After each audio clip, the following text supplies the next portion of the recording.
Naku Mi, baka ito na yung hinahanap mo kasi sa panahon ngayon kahit nakatapat ka na sa electric fan, talaga namang ang init ng hangin. At syempre ilalagay natin yung link dyan sa ibaba. Talaga namang sulit na sulit at hindi sayang ang pera nyo dito mga Mi. Sa panahon ngayon, naku, talaga ito yung kailangan natin. Air cooler fan. Talaga naman para ka na rin nasa aircon. Pero malit lang naman to, hindi to pang buong bahay. Kung may tindahan ka habang nagpapahinga ka, naku, ang sarap nitong itabi sa'yo. Kung natutulog ka, kung nagsusulat ka, o kahit anong ginagawa mo. At eto na nga mami, inassemble na namin. Madali lang naman gawin. Yung anak ko nga lang gumawa niyan eh. Ayan, ano, diba? May ano pa, may hawakan pa. Parang basket. O diba? Ang ganda. Ang cute niya talaga mami. Ayan, nilagyan na namin ng tubig. Tapos nilagyan ko din dyan ng ice tube.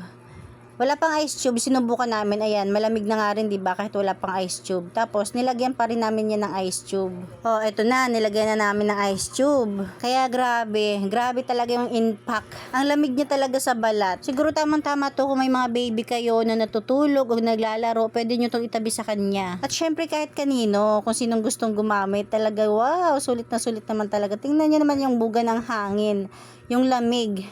Super talaga.